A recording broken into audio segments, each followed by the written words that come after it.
चलिए शुरुआत करते हैं आज की अपनी क्लास। ये क्लास है एनटीए यूजीसी नेट समाज कार्य का, जिसका एग्ज़ाम 1 अक्टूबर 2022 को होने वाला है। यानी 2 से 3 दिन के बाद आप लोगों का एग्ज़ाम है। आज तारीख है 28 सितंबर, है ना। तो हम लोग चर्चा पर चर्चा कर रहे हैं जो है दिसंबर 2019 का विगत वर्ष का समाज कार्य का प्रश्न। हमने पार्ट 1 आप लोगों के लिए बना चुका हूँ। पार्ट 2 है ये आप लोगों के लिए सोशल वर्क का सेकंड पेपर है। और प्रश्न आपके सामने है कि कार्यस्थल पर यौन उत्पीड़न निवारण अधिनियम का अधिदेश है ना। बहुत अच्छा सवाल है आप लोगों के सामने, याद रखिएगा सभी लोग। कार्यस्थल पर यौन उत्पीड़न निवारण अधिनियम, और उसी के परिप्रेक्ष्य में जो बातें कही जा रही है, बताया जा रहा है कि अनुपालन नीति का मसविदा बनाना है। देखिए, ये कार्यस्थल पर महिलाओं के साथ जो यौन उत्पीड़न रोकथाम निषेध निवारण अधिनियम है 2013 वाला, उसी की बात कर रहा है ये यहाँ पे, ठीक है। तो आप ध्यान रखिएगा कि यहाँ अनुपालन नीति का मसविदा बनाना, ये आपका गलत जवाब हो जाएगा। ये कार्यस्थल पर यौन उत्पीड़न निवारण अधिनियम के संबंध में जो बातें कही जा रही, ये स्टेटमेंट आप लोगों के लिए सही नहीं है। और यह अधिनियम जो है लोकसभा में 3 सितंबर 2012 को और राज्यसभा में 26 फरवरी 2013 को पारित हुआ था। और अधिसूचित करने की बात होता है तो 23 अप्रैल 2013 को इसे अधिसूचित किया गया था, ठीक है। याद रखिएगा, यह कानून हर उस महिला के लिए बना है जिसका किसी भी कार्यस्थल पर यौन उत्पीड़न हुआ हो, है ना। तो अनुपालन की नीति बनाना होता है ना। मसविदा बनाना होना क्या सत्य रहेगा आप लोगों के लिए? गलत जवाब हो जाएगा यहाँ पे। मसविदा का मतलब क्या होता है? मसविदा बनाना, ओके। मसौदा तैयार करना। मसविदा का अगर हम बात करते हैं एक प्रकार से, जैसे अभी आपने बताया कि स्केच नहीं कहते हो, आप स्केच बनाते हो किसी चीज़ का, मसौदा जिसको बनाते हो, तो मसौदा को नहीं रिप्रेजेंट करता है। हाँ, ये आपका यहाँ पे ये भी सही है कि ब्लूप्रिंट वाला, आप ये भी कह सकते हो, प्रस्ताव कह सकते हो, प्रारूप कह सकते हो, जहाँ पे काट छाट कर संपादक के उद्देश्य के रूप में लिखा जा रहा हो। तो अनुपालन की नीति बनाना तो है, लेकिन मसविदा बनाना नहीं है। और आपको बता दूँ, आंतरिक समिति बनाना, आंतरिक समिति बनाना, क्या आप यहाँ पे सही रहेंगे? आंतरिक, देखिए मसविदा मसौदा तो बनाता है यार, ऐसी बात नहीं, मसौदा भी बना सकता है ना। मसौदा का मतलब एक प्रकार से, जिसे हमने कहा नहीं कि अभी प्रारूप बनाना, ड्राफ्ट बनाना, स्केच बनाना, ब्लूप्रिंट बनाना, ये काम है इसका, है ना, ये काम है। हाँ, ये आंतरिक शिकायत समिति को बना, नहीं, ये भी बनाएगा मैडम। आंतरिक शिकायत समिति की अगर बात करते हैं तो ये भी इसी के अंतर्गत आएगा। कार्यस्थल पर जो यौन उत्पीड़न निवारण अधिनियम है, इसके अंतर्गत जो है आंतरिक शिकायत समिति बनाना, ये भी प्रक्रिया जारी है ना। जैसे अगर मैं आपसे बात करूं, शिकायत ऑनलाइन शिकायत हो सकता है, पंजीकरण कराई जा सकती है ना, ऑफलाइन भी कराई जा सकती है। अप्रवासी भारतीय के विरुद्ध में शिकायत ऑनलाइन और ऑफलाइन हो सकता है ना। पंजीकरण भी जो है इसके अंतर्गत करवा सकते हैं हम लोग यहाँ पे। एसिड अटैक पीड़ितों के लिए भी हम यहाँ पे जो है कर सकते हैं, है ना, समिति बना सकते हैं। उसके परिप्रेक्ष्य में राष्ट्रीय महिला आयोग में इंटर्नशिप के रूप में भी हम कर सकते हैं। तो ये कहने का मतलब कार्यस्थल पर यौन उत्पीड़न पर जो आंतरिक शिकायत समिति है वो भी हम बना सकते हैं। ये भी आपका सही रहेगा। तो पहला पॉइंट सही चल रहा है, दूसरा भी पॉइंट आपका सही चल रहा है। बात करते हैं अधिक महिला कर्मियों की भर्ती लेना। तो अब नाम से ही पता चल रहा है कि ये आपका करेक्ट नहीं होगा, क्योंकि अधिक महिला कर्मियों की भर्ती कहाँ आप लोगों से कार्यस्थल यौन उत्पीड़न निवारण अधिनियम के अंतर्गत ये बात कही गई है। और दूसरी बात, कर्मचारियों को कानून संबंधी प्रशिक्षण देना, है ना। कर्मचारियों को कानून के संबंध में प्रशिक्षण देना होगा मैडम, है ना। कर्मचारियों को कानून के संबंध में प्रशिक्षण देना पड़ता है, ट्रेनिंग वगैरह देनी पड़ती है। ये आप लोग तो भलीभांति तरीके से मालूम भी होना चाहिए आप लोगों को। और कार्यस्थल में जो महिलाओं का यौन उत्पीड़न है, जो अधिनियम 2013 है, उसके प्रावधान के अकॉर्डिंग अगर मैं बात करूंगा, तो आप एक बात नोट कर लीजिए कि यौन उत्पीड़न की किसी शिकायत पर जांच अथॉरिटी के रूप में कार्य करना और लैंगिक मुद्दों पर छात्रों और कर्मचारियों का संकाय सदस्यों को संवेदीकरण की दिशा में सकारात्मक उपाय लेने के लिए एक आंतरिक शिकायत समिति का गठन भी किया गया। तो इसलिए आपका जो दूसरी पॉइंट है, ये very very most important point है। इसको आप लोग ध्यान रखिएगा। तो इस हिसाब से देखा जाए तो ए सही है, बी सही है और डी सही है। जिस ऑप्शन में ए बी डी लिखा होगा वही सही रहेगा। कौन सा ऑप्शन गया मैडम? ओके, यानी फर्स्ट वाला आपका सही मान लिया जाएगा। फिर बात करते हैं क्वेश्चन नंबर नेक्स्ट पर, हमारे सामने आ गया। और यहाँ पे जो अगला प्रश्न है, देखिए यहाँ पे मैं इसको सही कर दूँ एक बार। ऑप्शन नंबर पहला। ओके ओके ओके, कोई बच्चा शायद नहीं ज्वाइन हो रहा है, 1 मिनट मैं उनको ज्वाइन कर लेता हूँ।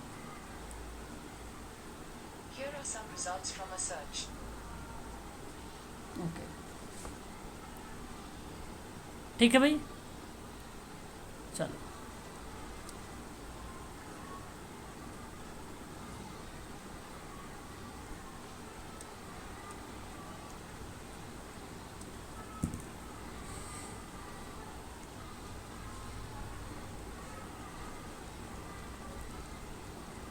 देखिए आगे क्वेश्चन नंबर कितना आ गया है, किसी को मालूम है क्या? 37। ओके, क्वेश्चन नंबर हम 37 की बात करते हैं तो UNCRC है। आपको मालूम होना चाहिए ये क्या है। United Nations high commissioner for refugee, शरणार्थियों हेतु संयुक्त राष्ट्र उच्चायुक्त कार्यकाल। तो इसके अंतर्गत निम्नलिखित में से डैश को छोड़कर, मतलब जो डैश में होगा यहाँ पर उसको छोड़कर सिविल, राजनीतिक, आर्थिक और सांस्कृतिक अधिकारों का समुच्चय, एक समुच्चय की ओर ध्यान आकर्षित करता है। तो वह शब्द कौन है? उस शब्द को छोड़कर इन चारों में से वह कौन सा है जो इन सब को रिप्रेजेंट करता है, ध्यान आकर्षित करता है? केवल उस शब्द को छोड़कर वही भरना है जो शब्द को छोड़ना है हमें। बाकी सारे शब्द रिप्रेजेंट हो रहे हैं, 3 शब्द। जी, संरक्षण आप कहना चाह रहे हैं यहाँ पे। संरक्षण सर होगा, सिविल में भी होगा, राजनीतिक में भी होगा, आर्थिक में भी होगा। रिफ्यूजी वाला नहीं है, ये United convention on child right वाला है। सी है ना, एच तो नहीं है, रिफ्यूजी वाला नहीं है। नहीं, यूनाइटेड नेशंस, अच्छा, convention on right of child. अच्छा, convention and right of child है। और ओके इसका आंसर आजीविका होगा। Okay okay okay okay okay हाँ, ओके ओके ओके, यहाँ पे UNCRC है। ओके, ठीक है ना, बहुत बढ़िया भाई। तो हाँ, ये क्या है? United Nations convention on right of child, वो कन्वेंशन जो आया था ना, चाइल्ड राइट कन्वेंशन। हाँ, वो जो 89 में यूनाइटेड ने स्वीकार किया था और भारत में मान लिया। अच्छा, तो ये the United Nations convention on the right of the children. हाँ, या चिल्ड्रेन या चाइल्ड, बात वही है। हाँ, तो यहाँ पे अगर हम बात कर रहे हैं, इन्होंने सही जवाब बताया भाई कि संयुक्त राष्ट्र पर बाल अधिकारों कर कन्वेंशन की बात कर रहा था। ये बेसिकली एक अंतर्राष्ट्रीय है, इंस्टीट्यूट है जो मानवाधिकार संधि को बाहर के बच्चों को नागरिक और राजनीतिक और आर्थिक, सामाजिक और स्वास्थ्य और सांस्कृतिक अधिकारों का एक प्रकार से अगर हम बात करते हैं तो उसके संबंध में ये कार्य करता है ना, है कि नहीं? तो अगर हम बात करें, कन्वेंशन एक बच्चे को 18 वर्ष से कम उम्र के किसी भी इंसान के रूप में परिभाषित कर भी सकता है। अब इसकी स्थापना कब हुई थी? 20 नवंबर 1989 को हुआ था। मैंने शायद आप लोगों को इसके बारे में थोड़ा सा बताया भी था एक बार, है ना? हाँ, तो अगर मैं आप लोगों से यहाँ पर बात करूँ, वह शब्द जैसे आपने बताया है अभी, आजीविका इज़ द राइट आंसर, यही आपका करेक्ट रहेगा। आजीविका को छोड़कर उत्तरजीविका की बात कर लें आप, संरक्षण की बात कर लें आप, सहभागिता की बात कर लीजिए आप, इन सभी चीज़ों में आपको रिप्रेजेंट होता है बच्चों के नागरिक, राजनीतिक, आर्थिक, सामाजिक, स्वास्थ्य और सांस्कृतिक अधिकार।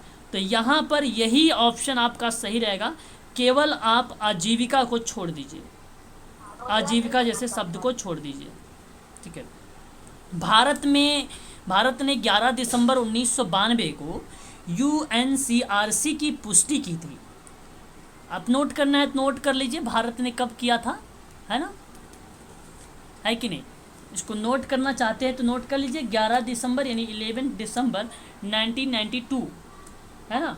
भारत में एक कानून है ये कि 18 वर्ष से कम उम्र के बच्चों को काम नहीं करना चाहिए, लेकिन बाल श्रम पर कोई पूर्ण प्रतिबंध नहीं हुआ है, नहीं लगा है। तो आमतौर पर खतरनाक समझे जाने वाले जो उद्योगों को छोड़कर अधिकांश उद्योगों में अभ्यास की अनुमति है। तो इसके लिए न्यूनतम आयु लागू भी की गई है, आप जानते हैं।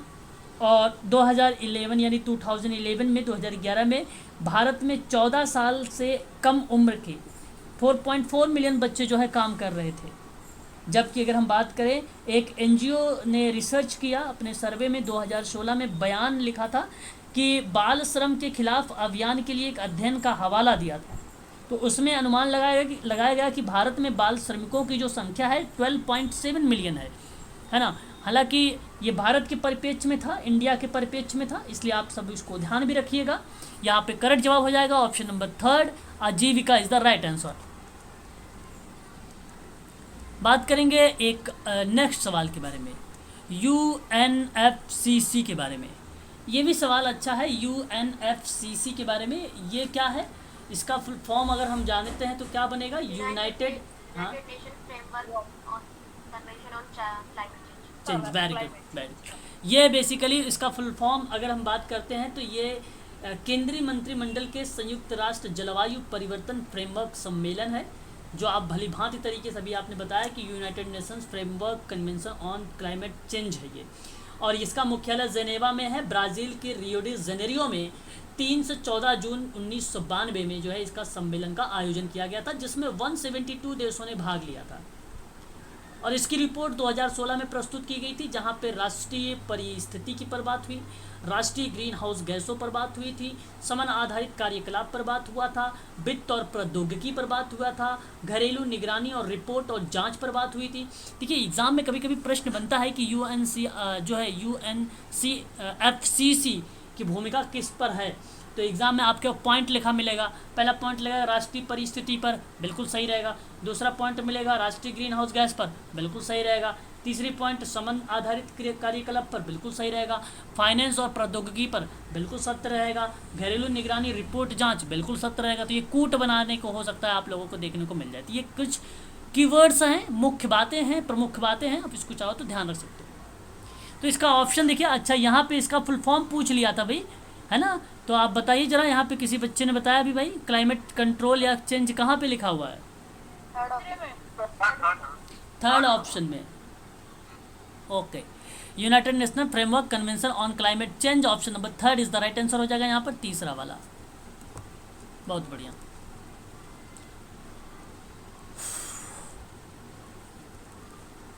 आईएलओ के बारे में आपको मालूम होगा, आईएलओ का एक बाल श्रम उन्मूलन है जिसको आईपीईसी संबंधी अंतर्राष्ट्रीय कार्यक्रम वर्ष डैश में आरंभ किया गया था। देखिए जो आईएलओ है ये 1919 में आया था, ये बात तो आप जानते होंगे आईएलओ। अब आईएलओ के परिप्रेक्ष्य में अगर मैं बात करूं तो अंतर्राष्ट्रीय श्रम संगठन है जिसकी स्थापना जिनेवा में 1919 में किया गया था। और राष्ट्रीय बाल श्रम उन्मूलन प्राधिकार की बात किया इसके अंतर्गत कि उसके संबंध में एक अंतर्राष्ट्रीय कार्यक्रम था, वर्ष चलाया गया था। और वह अगर हम बात करें बाल श्रम उन्मूलन परिप्रेक्ष्य में तो वो था आईपीईसी था। अभी जानते हैं ये क्या है, ये क्या है, ये आईपीईसी क्या है, अंतर्राष्ट्रीय कार्यक्रम बाल श्रम के उन्मूलन के परिप्रेक्ष्य में बात कर रहा है। ये बताइए एक बार आप लोग मुझे, ये क्या है। मैंने अभी हिंदी तो बता ही चुका हूँ, आप लोग अगर समझदार होंगे तो आप बता देंगे। ओके, और भी किसी बच्चों को नहीं मालूम है भाई। देखिए ये the international programme on the eliminations of the child है ना, इसको आप ध्यान रखिएगा। ये चाइल्ड लेबर के परिप्रेक्ष्य में ग्लोबल प्रोग्राम लॉन्च किया गया था। 1999 आएगा इसका आंसर जी, 1999। अरे मैं कुछ बता रहा हूँ, उसको भी तो सुन रही हो कि बस ऐसे ही क्यों ऑप्शन पर ही जा रहे हो। मैं आपको बता रहा हूँ इंटरनेशनल प्रोग्राम आगे क्या बताया है, हाँ, on the elimination of child. इस पे भी ध्यान दो ना, कहाँ जा रहे हो आप लोग हैं। अगर नहीं ये समझ में आएगा तो एग्ज़ाम में पूछ लेगा तो क्या आप लिखोगे ये बताओ पहले, तब क्या लगा के आओगे। फिर तो दिक्कत हो जाएगी आप लोगों के लिए भाई, है ना। सर ये कब आया आईपीसी? किसका इमिनेशन की बात कर रहे हो जो द इंटरनेशनल वाला? ये दिसंबर 1991 में, दिसंबर 1991 में लॉन्च किया गया था बाय इंटरनेशनल लेबर ऑर्गेनाइजेशन के माध्यम से, और वही प्रश्न यहाँ पे दे दिया था, वही प्रश्न आप लोगों से यहाँ पे दे दिया गया था। तो आप ध्यान रखिएगा 1991 में। अच्छा, अब बात ध्यान रखने वाली ये है कि राष्ट्रीय बाल श्रम उन्मूलन प्राधिकार का जो गठन हुआ, अथॉरिटी का जो गठन किया गया 26 सितंबर 1994 में, फिर उसके बाद इसका जो उद्देश्य बनाया गया था IPEC का, वो बेसिकली था प्रगतिशील उन्मूलन की दिशा में काम करने के लिए, जैसे कि बंधुआ मजदूर, गुलामी या खतरनाक कामकाज इत्यादि जैसी प्रक्रिया को संचालित करने के लिए बताया गया था, या इसमें कह सकते हो आप कि बनाया गया था। तो मैं आप लोगों से कहूँगा कि यहाँ पर आप 1992 करेक्ट लगाओगे या 1999 लगाओगे? बिल्कुल। अब अगर जो यहाँ पे मैंने कभी एक शब्द बताया था, देखिए 1992 में अंतर्राष्ट्रीय श्रम संगठन के बाद से IPEC जो इसकी भूमिका बेसिकली प्रगति उन्मूलन के लेकर हो गई थी, लेकिन जो लॉन्च किया गया था इंटरनेशनल लेबर ऑर्गेनाइजेशन के माध्यम से, वो दिसंबर 1991 में किया गया था। अगर ऑप्शन में 91 भी है, 92 है, तो आप 91 को लगाइएगा, क्योंकि ये आपको किताब ministry of labour and employment वाली की जो साइड है, गवर्नमेंट साइड है, वो उस पर मिल जाएगा 1991 में। ठीक है, तो अगर 91 है तो आप उसको लगाइएगा, अगर 91 नहीं है तो 92 को लगाइए, और दोनों अगर ऑप्शन में दिया गया तो प्राथमिकता आप 91 को लगाइएगा, 91 को। ध्यान रखिएगा। स्पष्ट हो गया ऑप्शन नंबर 2?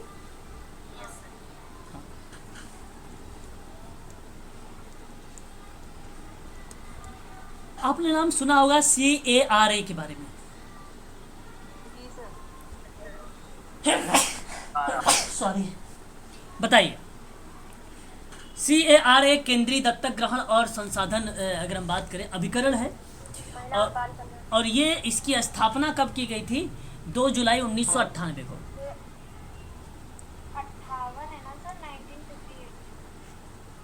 98 होगा, 1998 कितना है ये? ऐसे ही आया 1999 या फिर 98 में ही आया है, और 2003 से ठीक से काम करना चाहते हैं। देखिए, आप पहले समझिए, जो सेंट्रल एडेप्टेशन रिसर्च अथॉरिटी है, ठीक है, रिसर्च या रिसोर्सेज जो अथॉरिटी है, वो 1990 की है। कब की है? CARA 1990 की है, 1990 की, जो ministry of women and child development के द्वारा जो है इसे बनाया गया था, इस एक्ट।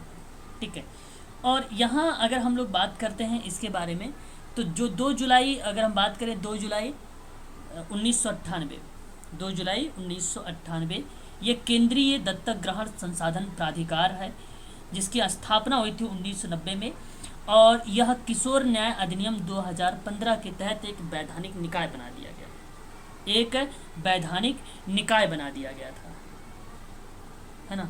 यहाँ पे 98 नहीं है, या आप 2 जुलाई 1990 ही कर लीजिए,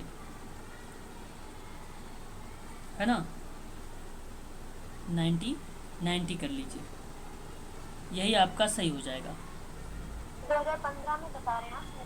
2015 में इसकी जो भूमिका रही थी मैडम, वो एक प्रकार से आप ये कह लीजिए कि एक किशोर न्याय अधिनियम के तहत एक वैधानिक निकाय बना दिया गया 2015 में, वैधानिक निकाय बना दिया। देखिए, अगर हम बात करते हैं 2003 के बारे में, है ना, जो 2003 है आपका, इसके अंतर्गत बेसिकली एक भूमिका ये देखने को मिली थी हमें 2003 में, अगर हम बात करें तो भारत सरकार द्वारा अनुसमर्पित और अंतर्देशीय दत्तक ग्रहण को लेकर बात हुई थी 2003 में। हाँ, तो भारत सरकार के द्वारा था ये 2003 में, अनुसमर्पित अंतर्देशीय दत्तक ग्रहण की बात हुई थी 2003 में। ठीक है, 2003 में। और जो 1993 है, उस पर हेग कन्वेंशन के प्रावधानों के अकॉर्डिंग अंतर्देशीय दत्तक ग्रहण के निपटाने के लिए निपटाने के लिए CARA को केंद्रीय प्राधिकरण के रूप में नामित किया गया था। ठीक है, तो आप ध्यान रखिएगा। अब इसके अंतर्गत कौन सा मंत्रालय जो है अधीन कार्य करता है, तो क्या आप यहाँ पे थर्ड महिला आपका होगा, या समाज कल्याण होगा, या स्वास्थ्य होगा, या सामाजिक न्याय या सशक्तिकरण होगा? महिला बाल कल्याण। क्यों आपका ये नहीं सही होगा? थर्ड वाला महिला एवं बाल कल्याण ये सही नहीं है भाई।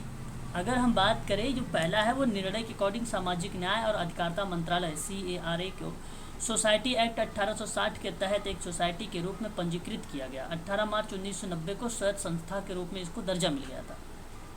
ठीक है, तो महिला और बाल विकास कल्याण के संबंध में था। तो दत्तक ग्रहण जो है एक ऐसी प्रक्रिया है जिसके माध्यम से दत्तक बालक उसके जैविक माता पिता से स्थानीय रूप से अलग होकर सभी अधिकार और उत्तरदायित्व के साथ दत्तक माता पिता और जैविक बालक की तरह विधिवत पुत्र पुत्री जो है, यहाँ पे अगर बात करें पुत्र पुत्री का या पुत्र पुत्री का बालक के सर्वोत्तम हितों का ध्यान रखना। ठीक है, यहाँ पे सर्वोत्तम ध्यान रखना। ये बातें जो कही गई है वो महिला एवं बाल कल्याण के परिप्रेक्ष्य में। तो आप बताइए जरा, केंद्रीय दत्तक ग्रहण में, संसाधन अभिकरण में आपकी जो भूमिका है वो महिला एवं बाल विकास मंत्रालय की है, क्योंकि भारत सरकार का एक वैधानिक निकाय है ये। क्या कह रहे हो? उसी के है ये जो हाँ, महिला बाल विकास भारतीय मंत्रालय है बच्चों ना, को उसी गोद में लेने से- के लिए नोडल निकाय के रूप में ये काम भी करता है। ऑप्शन आपका यही थर्ड सही हो जाएगा। थर्ड। देखिए, व्यवसाय समाज कार्य की बात है और उसकी उत्पत्ति कैसे हुई। व्यवसाय समाज कार्य की उत्पत्ति कैसे हुई आपको बता दूं, दान और धार्मिक शिक्षा के रूप में हुई है। बात तो ठीक है, सत्य है ना? हाँ बताइए। दूसरी बात अगर हम करें, परोपकार क्रियाकलाप और मानवतावादी अभिप्रेरणाओं से भी ये व्यवसाय समाज कार्य आया है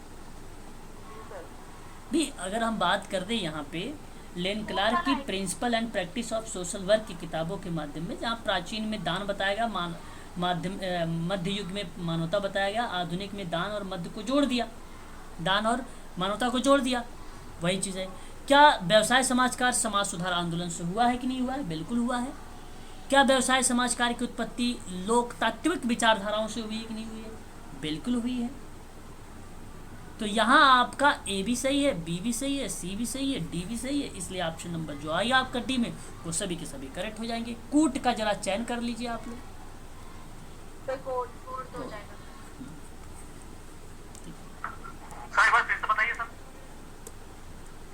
सर मैं कह रहा था कि व्यवसाय समाज कार्य की उत्पत्ति निम्नलिखित में से किससे हुई है? तो जो व्यवसाय समाज कार्य की उत्पत्ति हुई है वो दान और धार्मिक शिक्षा से भी हुई है, पहले से ही चला आ रहा है व्यवसाय समाज कार्य की प्रक्रिया में। फिर अगर हम बात करते हैं कि जैसे दान आप सोच रहे होंगे प्राचीन काल में, लेकिन आप आधुनिक अगर सोचेंगे जब लेन क्लार्क के बारे में, तब आपको समझ में आ जाएगा कि जो इसने आधुनिक युग बताया था उसमें दान को भी शामिल कर लिया था और उसने मानवता को भी शामिल कर लिया था।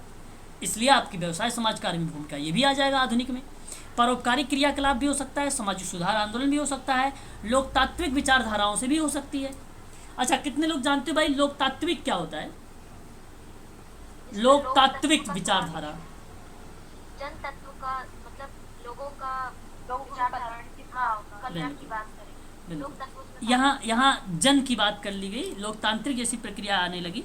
तो समाजवाद एक राजनीतिक विचारधारा है। तो राजनीतिक लोकतंत्र के साथ में उत्पादन के साधनों में सामाजिक स्वामित्व की वकालत करती है। तो इसका अधिकार जो समाजवादी और आर्थिक प्रणाली पर लोकतंत्र पर मैनेजमेंट पर बल देता है, तो वो भी आपका लोकतात्विक विचारधारा हो जाएगी शामिल आपका। तो आपका ये भी सही है, दूसरा पहला सब सभी है, यानी ए बी सी डी आपका चारों सही है। इसलिए ऑप्शन नंबर डी सही रहेगा। यहाँ पे बात करें निम्नलिखित में से गार्टन हैमिल्टन, एमी गार्टन हैमिल्टन का पूरा नाम है, द्वारा प्रस्तावित सामाजिक व्यक्ति कार्य का मुख्य पूर्वधारणाएं नहीं है। क्या नहीं? ओके। अच्छा, अगर हम बात करें आप लोगों से यहाँ पर, ठीक है, तो पूछा है नहीं है पूर्वधारणाएं। तो नहीं आपका अगर हम बात करें, देखिए अगर मैं आपसे बात करूं पहले पॉइंट पर, तो देखिए व्यक्ति और समाज एक दूसरे पर निर्भर है भाई। हाँ ये है। आप लोगों ने जब मैं पढ़ा रहा था विशेषताओं को लेकर, धारणाओं को लेकर, हैमिल्टन को लेकर, तो आपने बताया भी था कि व्यक्ति और समाज एक दूसरे पर अनुसृत होते हैं, मतलब एक दूसरे पर निर्भर होते हैं, बात वही है। तो ये तो स्टेटमेंट आपका सत्य माना जाएगा, और पूछा है नहीं है। दूसरी बात, सामाजिक ताकतें व्यवहार और अभिवृत्ति को प्रभावित करती है, तो ये भी सही है आपकी।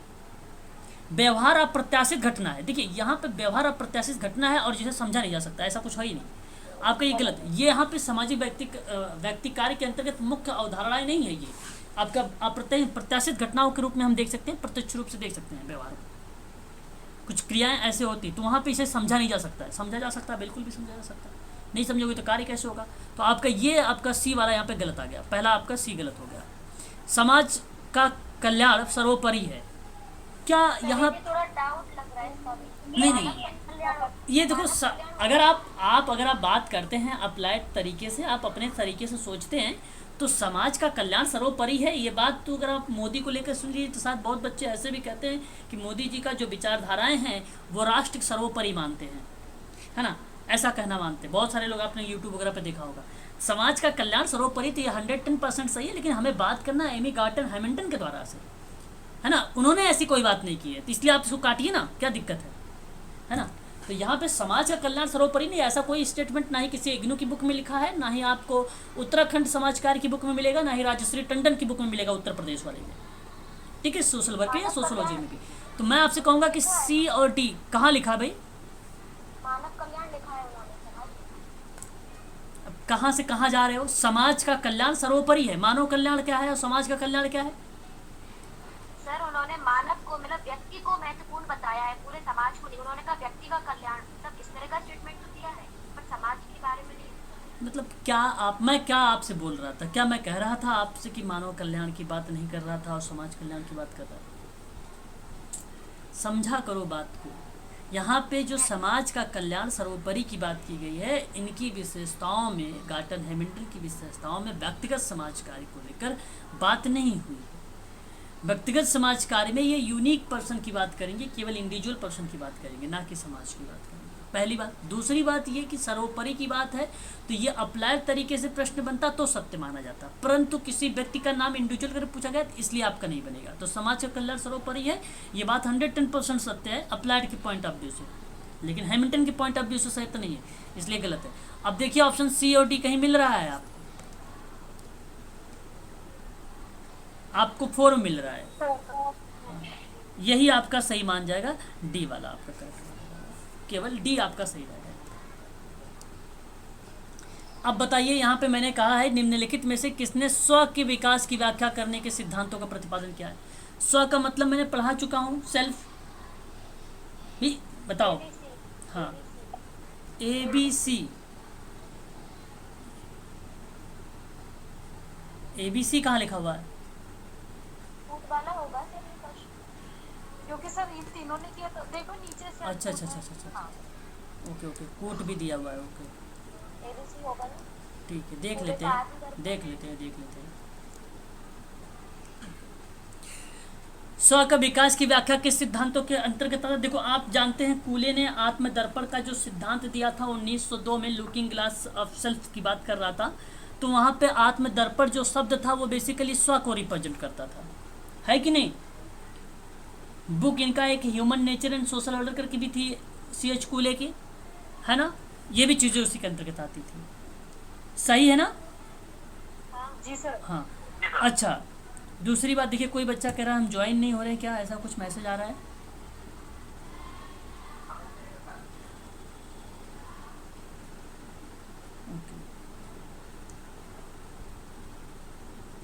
चलो कोई नहीं, बच्चा ज्वाइन हो गया आई थिंक। चलो यहाँ पे देखो, CH मीड के बारे में बात करें।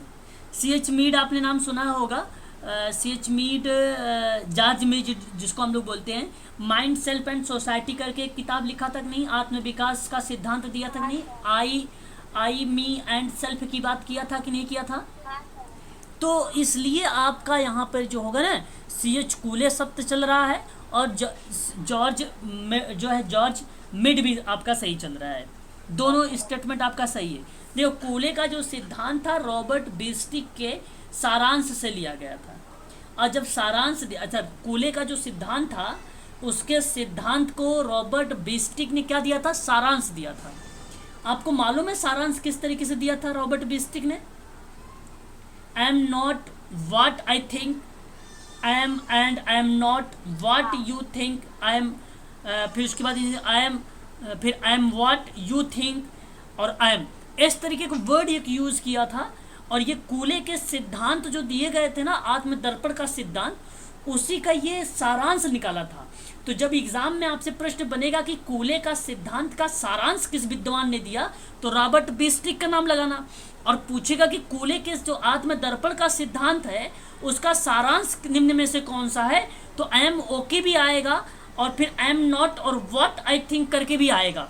तो आप एक लाइन या केवल याद रख लीजिए कि आई एम, शुरुआत की है लाइन ये, I am not what I think, what I think, ये ओके कर लीजिएगा आप सभी लोग, इस लाइन को नोट कर लीजिएगा। ये बिस्टिक ने इस तरीके का सारांश रिप्रेजेंट किया था कूले के आत्मदर्पण का सिद्धांत। अच्छा, अब आपको मैं बता दूं, हालांकि ये जो थॉमस एंटोनियो है, थॉमस एंटोनियो हॉरिस का नाम सुना होगा, सन 1967 में I am okay you are okay की बात किया था, है ना? बोलिए। और इसी आई एम और ओके और यू आर ओके का जो थ्योरीज थी, जो सिद्धांत था, वो कूले ने इसका व्याख्या किया। हालांकि थॉमस एंटोनियो का सिद्धांत ये सत्य है, ऐसी बात नहीं कि इसने नहीं हुआ तो उसकी आलोचना, मतलब वहां पे आलोचना की, ऐसा कुछ नहीं। उसके सिद्धांतों को शामिल कर लिया आत्मदर्पण के सिद्धांत में, और फिर आत्मदर्पण का जो सिद्धांत बना वो सारांश के रूप में आया रॉबर्ट बिस्टिक के रूप में। तो तीनों नाम आप, रॉबर्ट बीरस्टीड नाम है। हाँ बीरस्टीड, यार बिस्टिक बात वही है, क्या दिक्कत आ रही है? नहीं, बिस्टिक अलग है, जिन्होंने सिद्धांत दिए वो अलग है। अच्छा भाई ठीक है, बीर स्टीड कर लो, ठीक है, रॉबर्ट बीर स्टीड कर लो आप, जिन्होंने ये सारांश दिया है, ठीक है।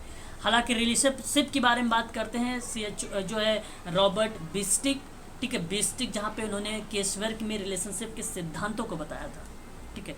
और बीर स्टिक है ना, तो मैं आप लोगों से कहूँगा कि ऐसा यूजीसी आपको ऑप्शन भी नहीं देगा कि रॉबर्ट बीर स्टिक दे और बिस्टिक दे, बाकी कोई बात नहीं, अगर आप याद रखते हो बहुत अच्छी बात है। तो यहाँ पर ये दोनों सत्य हो जाएगा। सिगमंड फ्रायड आपका यहाँ पे गलत जवाब है और मैकडुगल आपका यहाँ पे गलत जवाब है, ठीक है, स्पष्ट हुआ? सर फ्रायड ने भी तो दिया है स्वयं के विकास का सिद्धांत, जैसे इन्होंने दोनों ने दिया वैसे आत्म केंद्रित का सिद्धांत, स्व केंद्रित का सिद्धांत, स्व विकास का सिद्धांत दिया है समाज के भाई आधार आत्म केंद्रित का सिद्धांत या अहम केंद्र का सिद्धांत सिगमंड फ्रायड का ही है, ठीक है। अहम का मतलब स्वयं को रिप्रेजेंट करने की बात कर रहा है, आत्म को रिप्रेजेंट की बात कर रहा है, ठीक है। तो इसलिए आप इसको भी ध्यान रख लीजिए। तो चलिए व्यक्तित्व का वैसे बेसिकली अगर इस पर प्रश्न बनता है तो नोट कर लीजिए, 3 तत्व हैं, Eid, ego, super ego, beyond the pleasure principal इसके दिए गए थे। 2 प्रवृत्ति बताई थी, एक बताया था इरोस और एक बताया था थेनाटोस। जो थेनाटोस था उसका नाम दिया था फ्रायड ने, बेसिकली जो सिगमंड फ्रायड का नाम है उसका नाम है मृत सहज प्रवृत्ति, ठीक है, याद रखिएगा। तो ये समूहवाद, सामूहिक चेतनाओं और स्वयं पर चर्चा नहीं करते बल्कि व्यक्तित्व समाज की भौमिकता पर बात करने वाली जो प्रक्रिया थी वो कहीं नाम निकल के आया था इस्माइल दुर्खिम से निकल के।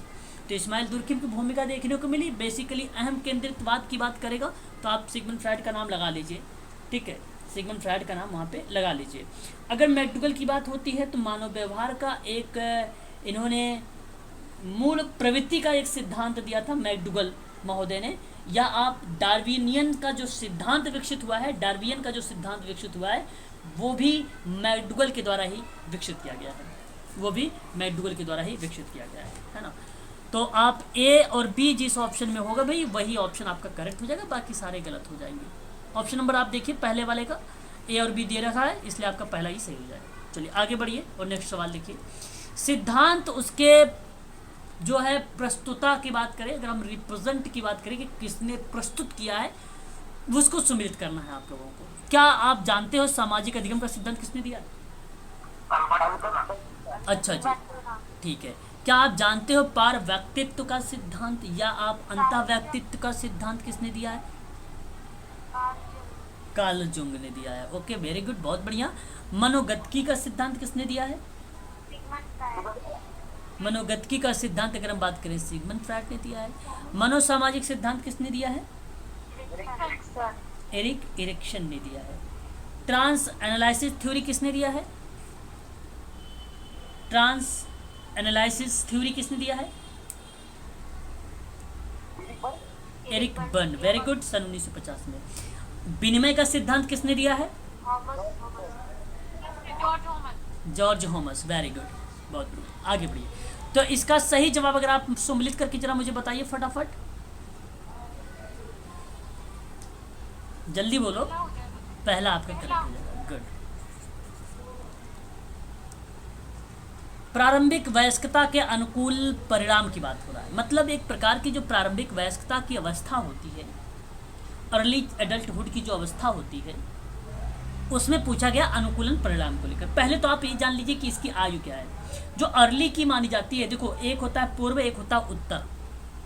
प्रारंभिक का मतलब पूर्व मानोगे 11 से 13, और उत्तर को क्या मानोगे 13 से 18। जिसे भाई मैंने कहा था वयस्कता अवस्था जो होती है, एडल्टहुड जो अवस्था होती है, वो दो भागों में डिवाइड होती है। एक पूर्व किशोरावस्था कह लीजिए, एडल्ट अवस्था कह, एक उत्तर कह लीजिए, है ना। तो जो पूर्व वाली होती है वो प्रारंभिक वाले रूप में आती है। तो यहाँ आत्मसम्मान की भावना होती है इस अवस्था में। निर्णय में चंचलता होती है। किशोरापराध की प्रवृत्ति का विकास भी इसी अवस्था में होती है। अनुशासनहीनता और नियमों का तोड़ने की इसी में देखने को मिलती है। नॉर्सिज्म जानते हो? नॉर्सिज्म जो फ्रायड ने बोला था, नॉर्सिज्म आत्म प्रेम, सामोह, वो भी इसी शब्द के अंतर्गत आता है। समलिंगी काम भावना, जिसको होमोसेक्सुअल फीलिंग कहते हैं आप लोग। एक हेटेरोसेक्सुअल फीलिंग होता है, दोनों इसी के अंतर्गत आती है। समाज सेवा करना भी इसी के अंतर्गत आता है। कल्पना का बहुल्य बात करना भी इसी के अंतर्गत आता है। दिव्य स्वप्न देखना, ये भी इसी के अंतर्गत आता है। तो आप देखिए, प्रारंभिक अवस्था में प्रेम का आदान प्रदान होगा, यस या नो? ओके। अगर हम बात करते हैं तो यहाँ पे खुद से प्रतिज्ञा करने की क्षमता होगी या नहीं? होगी, यस। दूसरों से खुद की दूरी बनाए रखना, देखिए ये गलत हो जाएगा, ये गलत हो जाएगा, ये गलत हो जाएगा, इसको काट दीजिए। दूसरों के लिए व्यक्ति के पहचान का विकास करना, ये तो हो जाएगा। तो जहां ABD मिलेगा वही सही मिलेगा, बाकी तो सारे गलत हो जाएंगे। Option number first, very good. निम्नलिखित में से कौन सा कथन सामाजिक संरचना के संबंध में सही है? प्रश्न कुछ मिला जुला के सामाजिक संरचना पर है। भाई सामाजिक संरचना में अगर मैं बात करूं तो सामाजिक संरचना एक अमूर्त परिघटना है, यस या नो? बिल्कुल सही है। सामाजिक एसोसिएशन का मतलब होता है संघ और संस्था जिसके हिस्से माने जाते हैं। क्या ये बात सत्य है? बिल्कुल सत्य है, ये भी सत्य है। सामाजिक संघ और सामाजिक संरचना का जो प्रतिमान होता है, उन प्रतिमान उत्पन्न करते हैं। क्या जो सामाजिक संघ है वो सामाजिक संरचना के प्रतिमान उत्पन्न करता है, और ये बात सत्य है, ये सामाजिक संरचना बनती है, तो ये भी सत्य है। सामाजिक संरचना एक समाज में समुदायों के प्रतिरूप व्यवस्था करती है, यस या नो? सामाजिक संरचना एक समाज में समुदाय की प्रतिरूपित व्यवस्था है, प्रतिरूपित व्यवस्था है। यहाँ ये आपका गलत है ना। सामाजिक संरचना के पॉइंट ऑफ व्यू से अगर हम संबंधों को उसको रिलेट करते हैं तो अमूर्त परिघटना है, संस्थाएं का हिस्सा है, संरचनाओं में प्रतिमान उत्पन्न होता है। आपका ABC ही करेक्ट है, बाकी जितने भी ऑप्शन है यहाँ पे दिए गए हैं यानी D वो गलत है। ABC कहाँ पे है? 4 में है, यही आपका सही हो जाएगा। ठीक है भाई, हाँ यहाँ पे देखिए सामाजिक समूह कार्य की प्रगति कार्य अनुभव का सिद्धांत। देखिए हालांकि ये सिद्धांत HB ट्रेकर का है। अब HB ट्रेकर ने principle of social group work की जो किताब लिखा, उस किताब के अंतर्गत एक 8वां सिद्धांत है जहां बात ये की जाती है कि the principle of progressive programme express मतलब एक्सपीरियंस, जहां हम बात करते हैं प्रगतिशील अनुभव के बारे में। थोड़ा सा होल्ड रखिएगा आप सभी लोग, है ना। बताइए जरा कौन सा जवाब है।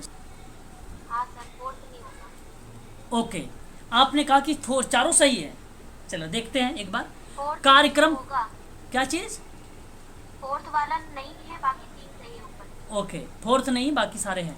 देखते हैं। कार्यक्रम का प्रारंभिक बिंदु का होना जरूरी है। जब तक कार्यक्रम का कोई प्रारंभिक बिंदु ही नहीं होगा तो हम कैसे प्रगतिशील कार्यक्रम अनुभव के बारे में बता सकते हैं?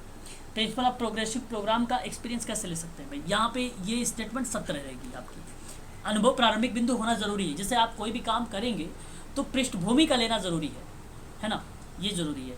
कार्यक्रम बाह्य अभिकरण, यानी जो कार्यक्रम होगा वो बाह्य अभिकरण, मतलब बाह्य का मतलब होता है एजेंसी, अभिकरण का मतलब एजेंसी, तो बाह्य एजेंसी के द्वारा निश्चित ना किया जाना। तो देखिए यहाँ कहने का मतलब ये है, कार्यक्रम जो है, अगर आप प्रगतिशील कोई कार्यक्रम अनुभव के सिद्धांतों के बारे में अगर समझना चाहते हैं तो कोई कार्यक्रम ऐसा नहीं हो कि बाह्य एजेंसियों के द्वारा निश्चित किया जाना हो। तो ये भी बात उसके हिसाब से अगर बात किया जाए तो सही है। प्रगतिशील कार्यक्रम वो होती है जहाँ पे आप स्वयं संस्था के माध्यम से क्रिया चलती है, तो वो सही माना जाएगा। ठीक है, तो यहाँ पे वही बात की जा रही है और वही चीज़ कह रहा है कि निश्चित ना किया जाना, तो बात वही होगी, है ना। और कार्यक्रम को सरल से जटिल को जाना, ये तो वेरी वेरी मोस्ट इंपॉर्टेंट है। यानी आपका ए भी सही है, बी भी सही है, डी भी, सी भी सही है। कार्यक्रम समूह में नेता का अभिकरण द्वारा निश्चित नहीं किया जाना। देखिए कार्यक्रम में अगर हम बात करेंगे तो नेता जो होता है, मतलब एक प्रकार से नेतृत्व वाली जो भूमिका होती है, लीडरशिप वाली, वो होनी चाहिए। और निश्चित नहीं करेगा तो फिर काम ही नहीं होगा, तो इसलिए ये भी गलत हो जाएगा, ये गलत हो जाएगा फिर आपका। तो ए बी सी जिस ऑप्शन में होगा वो करेक्ट हो जाएगा। आप देखिए थर्ड में दिया गया है ए बी सी, यही आपका सही हो जाएगा। व्यक्तिक कार्यक्रम के बारे में अगर हम बात करें या व्यक्तिक समाज कार्य के बारे में बात करें तो सेवार्थी कौन होता है? क्या जो सेवार्थी कठिनाईग्रस्त व्यक्ति है वो है? बोलिए। बिल्कुल सही है। अब क्या जो व्यक्तिक समाज कार्य में आप पढ़ते हैं सेवार्थी, क्या आप उसे कहेंगे जो सेवार्थी जीवन की कुछ समस्याओं से जूझता हुआ एक व्यक्ति है? क्या आप उसे बोलना चाहेंगे? हाँ, ये भी सही है। क्या आप व्यक्तिगत समाज कार्य में सेवार्थी, आप उसे कहेंगे कि सेवार्थी सामाजिक और सांस्कृतिक विचलन से पीड़ित और कष्ट भोगने वाला हो सकता है? क्या उसे बोलेंगे आप सेवार्थी है? क्या आप सामाजिक व्यक्ति कार्य के अंतर्गत जो सेवार्थी है, क्या आप उसे ये कहेंगे कि सेवार्थी किसी भी प्रकार के खतरे में होता है और अन्य एजेंसी द्वारा भेजा गया होता है? क्या वह स्वयं मदद के लिए आया हुआ भी हो सकता है? आप यहाँ पे सही है। तो ए बी सी डी यानी सभी सही है। जहाँ पे ऑल ऑफ द एबव लिखा होगा वही करेक्ट होगा। अच्छा यहाँ पे देखिए कूट आपका ए बी सी डी यहाँ पे चारों दिया गया है 4 वाले ऑप्शन में, ये 4 वाला आपका करेक्ट हो जाएगा यहाँ पे। ठीक है भाई, हाँ आगे बढ़िए। सामुदायिक संगठन में विक्रय प्रारूप की तकनीकी की बात अगर हम लोग करें तो किसका नाम देना उचित समझेंगे? रॉथमैन का मॉडल आप सभी लोगों ने पढ़ा भी होगा। कौन सी तकनीकी का आप यहाँ पे प्राथमिकता देना उचित समझेंगे? ABC। इसमें ABC आएगा। अच्छा भाई औपचारिक, अच्छा तकनीकी की बात है, फिल्म तकनीकी भी हो सकती है, वॉल पोस्टर भी हो सकता है, ठीक है। अनौपचारिक चर्चा भी हो सकती है, बिल्कुल सही हो सकती है। समस्या के लिए साक्षात्कार का लेना ये नहीं हो सकता, बिल्कुल सही बात। जो विक्रय प्रारूप की तकनीकी है, ठीक है, यहाँ पे आप ध्यान रखिएगा आप सभी लोग। वॉल भित्ति एक दीवार डिज़ाइन होता है। आपको मैं बता दूँ एक बात, जैसा कि आप सब लोग जानते होंगे भली भांति तरीके से कि जब कोई प्रोग्राम वगैरह आप करते हैं कम्युनिटी ऑर्गेनाइजेशन में तो आप बैनर वगैरह बनाते हैं, पोस्टर वगैरह दीवार पे चिपकाते वगैरह है, और फिल्म के माध्यम से आप उसको दिखाते भी हैं। और अनौपचारिक तरीके से आप चर्चा पर चर्चा भी कर लेते हैं। अगर 5-10 लोग हो गए भाई चलो किसी टॉपिक पर चर्चा कर लेते हैं, तो ये बेसिकली विक्रय प्रारूप को बताता है। ये टेक्निक है एक प्रकार की सोशल कम्युनिटी ऑर्गेनाइजेशन में। और ये टेक्निक केवल आप ऐसा ना समझिए कि केस वर्क में और ग्रुप वर्क में भी लगा सकते हैं, नहीं, ये केवल कम्युनिटी ऑर्गेनाइजेशन में लगा सकते हैं टेक्निक, है ना। तो ये याद रखिएगा आप सभी लोग। और जो समस्या समाधान के लिए जो साक्षात्कार ले रहे हैं ना, ये आपका केस वर्क का है। किसके लिए है ये? केस वर्क के लिए। चलिए ऑप्शन दिखाइए कौन सा ABC सही है? दूसरा वाला करेक्ट रहेगा, हाँ या ना? सर विक्रय प्रारूप की तकनीक में किसी का नाम आता है क्या? किसमें? Wall poster. सर ये सामाजिक संगठन में विक्रय प्रारूप की तकनीक में रोथमैन का नाम आप यहाँ पे नोट कर सकते हैं। Okay thank you. ठीक है, रोथमैन का जो मॉडल है वो जो लागू होता है वो बेसिकली अनौपचारिक तरीके से लागू हुआ था, तो वहाँ पे विक्रय के जो प्रारूप को आप यहाँ पे आप मेंशन कर सकते हैं, रोथमैन का। सामुदायिक विकास की विशेषताएं ये हैं, विशेषताएं हैं बताइए जरा। सामुदायिक विकास में बहुत सरल सरल सवाल था, है ना, देख सकते हो आप लोग। क्या आप कहना चाहोगे कि यह एक आंदोलन है? ABC। भाई नहीं होगा सर। देखो, जो सामुदायिक विकास की विशेषताएं होंगी वह एक प्रकार का आंदोलन, यह एक आंदोलन है। विशेषताएं हमें बात करनी सामुदायिक विकास के परिप्रेक्ष्य में, तो ये आपका सही रहेगा, गलत नहीं रहेगा। विकास के लिए आंदोलन ही सामुदायिक विकास की विशेषता के परिप्रेक्ष्य से अगर हम बात करें, आप इसको ध्यान रखिएगा, कभी आप ये मत सोचिएगा कि सामुदायिक विकास के परिप्रेक्ष्य से या उसके दृष्टिकोण से अगर हम बात करते हैं कि सामाजिक आंदोलन या एक आंदोलन नहीं है, तो नहीं, ये गलत हो जाएगा ऐसे में, है ना। देखो, मैं आपको बता दूं कि जब आप जन सहयोग पर आधारित कोई कार्यक्रम करते हैं तो भारतीय सामुदायिक विकास कार्यक्रम की एक विशेषता होती है कि योजना का निर्माण की शुरुआत स्थानीय स्तर से हो। तो स्थानीय स्तर पर जब करते हैं तो वहाँ पर आप धीरे धीरे एक कोई कार्यक्रम के माध्यम से या कोई छोटे आंदोलन के माध्यम से, या पहले खंड स्तर पर करते हैं, फिर जिला स्तर पर, फिर प्रादेशिक स्तर पर, फिर राष्ट्रीय स्तर पर करते हैं। तो ये जन सहयोग पर आधारित बनते बनते चल रहा है आगे की स्टेप पर। ठीक है, तो मैं आप लोगों से कहूँगा कि यहाँ पर यही वाली आपकी पॉइंट जो रहेगी सही मानी जाएगी। और फिर उसके बाद अगर हम बात करें संपूर्ण समुदाय के बेहतर जीवन को प्रोत्साहन देने के लिए अगर बात करना, ये भी सही रहेगा। और समुदाय में सक्रिय हिस्सेदारी मतलब भागीदारी, और ये पिंकस और मिनाम की अवधारणा है, भी आप लोग जानते भी होंगे, पिंकस मिनाम की सक्रिय भागीदारी, है ना। ये भी सही है, ये भी सही है, ये भी सही है। समुदाय का विघटन, जब समुदाय का विघटन होगा तो ये थोड़ी सामुदायिक विकास होगा, ये तो गलत हो जाएगा। तो ABC जहाँ पर होगा वही सही हो जाएगा, ABC। ठीक है, 2019 में ऐसे पेपर दिसंबर में आए कि ABC को काफ़ी ज़्यादा प्राथमिकता दे रहा है, अगेन EBC सही होगा। चलो, रॉबर्ट रेडफील्ड के द्वारा छोटे समुदाय की बुनियादी विशेषताएं क्या हो सकती है? रॉबर्ट एक अपने नाम सुना ही होगा, है कि नहीं? रॉबर्ट रेडफील्ड, लिटिल कम्युनिटी, है ना। और जो लिटिल कम्युनिटी आई सन 1955 में, ये किताब 1955 में ही आई थी ना किताब ये। Original publications basically patient society and culture के रूप में भी इसको देखने को मिला लिटिल कम्युनिटी में। और इस रॉबर्ट का जो लिटिल कम्युनिटी वाली थी, इसमें बेसिकली इन्होंने 4 विशेषताएं बताई थी, लेकिन आप लोगों ने बेसिकली 4 विशेषताओं के बजाय 3 ही विशेषताओं के बारे में आप लोगों ने पढ़ा होगा। एक तो आपने पढ़ा होगा लघु आकार के बारे में, है ना। एक आपने पढ़ा होगा जो है वैशिष्ट। वैशिष्ट का मतलब होता है, कोई ज़्यादा दिमाग पे जोर मत दीजिएगा, विशिष्टता होता है इसका मतलब, ठीक है। और उसके बाद एक शब्द था आपका आत्मनिर्भरता। क्या नाम था? आत्मनिर्भरता, ठीक है। तो ये 3 शब्द तो आपको मालूम है। चौथा एक शब्द था क्या? एक रूपता, हाँ वही कह लीजिए, सजाती कह लीजिए या एक रूपता कह लीजिए, ठीक है। तो ये चीज़ें थी, इसको आप लोग ध्यान रखिएगा। रॉबर्ट रेडफील्ड के अकॉर्डिंग लिटिल कम्युनिटी के अंतर्गत 4 टाइप की ये विशेषताएं हमें देखने को मिलती हैं, ठीक है, आप ध्यान रखिएगा। अब ऑप्शन नंबर ABC देख लीजिए, आपको वही सही हो जाएगा, ABC। 2019 का जो बच्चा ये ट्रेंड समझ गया होगा ना, ऐसे प्रश्नों को बड़ा आसानी इस तरीके से सॉल्व किया होगा, जहाँ तक उम्मीद है ना। चलो आगे बढ़ रहे हैं, फिर बोलो। क्वेश्चन नंबर अगर बात करते हैं नेक्स्ट पॉइंट पर, आता है हमारे सामने एक और सवाल।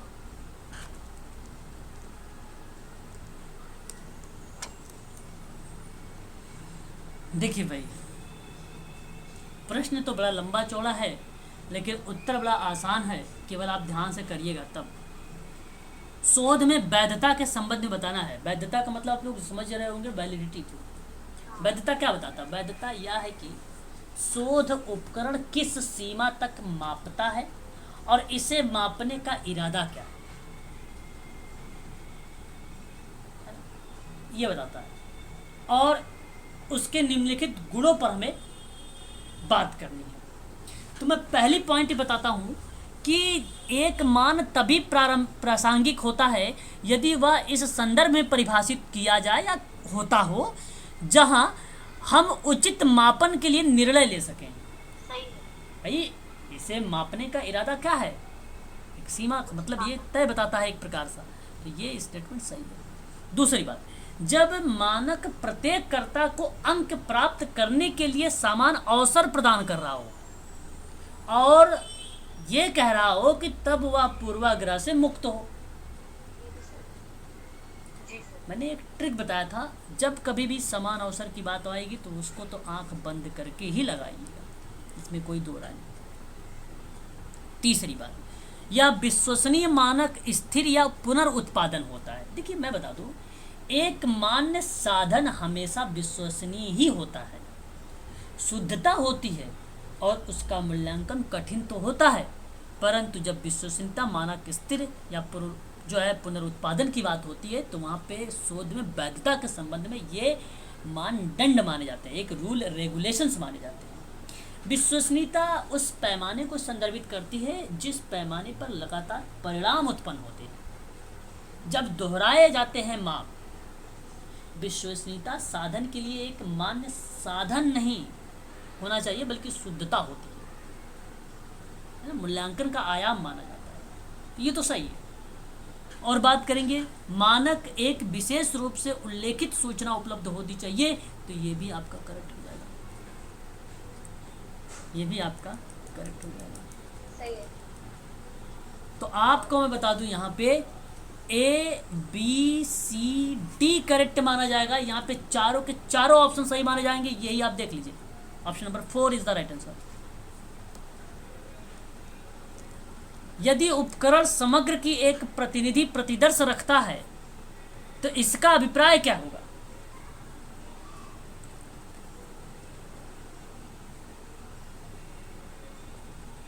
भाई क्या परिणाम की भविष्यवाणी नहीं की जा सकती? बिल्कुल नहीं किया। प्रतिदर्श में प्रतिदर्श देखिए यहाँ पे उपकरण के समग्रता के रूप में ली जा रही है। एक प्रतिनिधि प्रतिदर्श रखता है, इसका मतलब ये नहीं है कि भविष्यवाणी नहीं की जा सकती, भविष्यवाणी हो सकती है, ये गलत हो जाएगा। विषय के बारे में वैधता अच्छी होनी चाहिए, पूर्वाग्रह से मुक्त होना चाहिए और निर्णात्मक और अंतर्ज्ञानी हो सकता है। बिल्कुल ये सही है बात है। तो यानी बी सी डी आपका सही रहेगा, यही स्टेटमेंट आपका करेक्ट रहेगा। तो बी सी डी कहाँ पर है भाई? ऑप्शन नंबर 2 में दिया गया है, इसलिए आपका ऑप्शन नंबर 2 ही करेक्ट माना जाएगा, है ना। देखो कितने कूट आ रहे हैं ऐसे प्रश्नों में आप लोगों को। ये एक लास्ट प्रश्न देख लीजिए आप, फिर उसके बाद 8 बजे से करेंगे। 3 प्रश्न जो स्तरीकृत प्रतिदर्श के संदर्भ में उच्चतर स्तर पर महत्वपूर्ण है, वे क्या हो सकते हैं? देखिए स्तरीकृत प्रतिदर्श एक प्रकार से स्टैटिस्फाइड या सैंपल है जो प्रशासनिक सुविधा के लिए आवश्यक होता है कि नहीं? तो सन स्तर का निर्माण कैसे होता है? क्या यह स्तरीकृत प्रतिदर्श के संदर्भ में उच्च लेवल पर बात करता है? 3 प्रश्न के परिप्रेक्ष्य में तो बिल्कुल बात करता है। ये स्तर पर निर्माण कैसे होता है इसके बारे में बात करता है। सैंपल कैसे निर्माण होते हैं, क्योंकि यहाँ पे हम बनाते हैं मेथड, विधियाँ रैंडम, है ना, तो ये आपका प्रोबेबिलिटी है, इसलिए ये लागू होगा। और प्रत्येक स्तर से मुद्दे का चयन कैसे होता है, कैसे हो, है ना, प्रत्येक स्तर पे चयन कैसे हो। तो देखो संभाव्य प्रतिदर्श है समिष्ट जो विजातीय होता है। यदि किसी विद्यालय में शहर या गांव से छात्रों का जैसे 40:60 का अनुपात की बात हम करते हैं, तो ऐसे कंडीशन पर हम प्रत्येक स्तर के मुद्दों का चयन कैसे करते हैं इसके बारे में हम देखते हैं, है ना। तो मैं आपसे कहूँगा कि ये भी आपका सही है।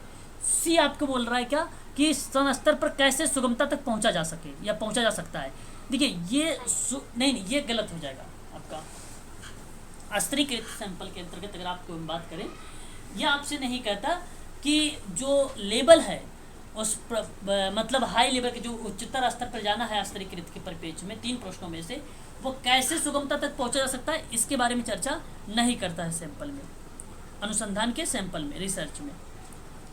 ठीक है, याद रखिएगा रिसर्च है ये, और रिसर्च के अंतर्गत जो सैंपल की बात मैं कर रहा हूँ आप लोगों से, प्रोबेबिलिटी के अंतर्गत बात कर रहा हूँ। ये वाला ऑप्शन जो है नॉन रैंडम सैंपलिंग में आता है, जब सुगमता सुविधा ऐसी चीजें आती हैं तो ये नॉन। हाँ, आप ये भी आप यहाँ पर ये भी कह सकते हो कि नॉन प्रोबेबिलिटी के अंतर्गत आप इसको शामिल कर सकते हो, है ना, नॉन प्रोबेबिलिटी के अंतर्गत इसको आप शामिल कर सकते हो, कोई बात नहीं। ठीक है, तो याद रखिएगा। तो स्तरीकृत में आपको ये चीज़ें तो पता चल चुकी है, क्योंकि अच्छा दूसरी बात कर लेते हैं।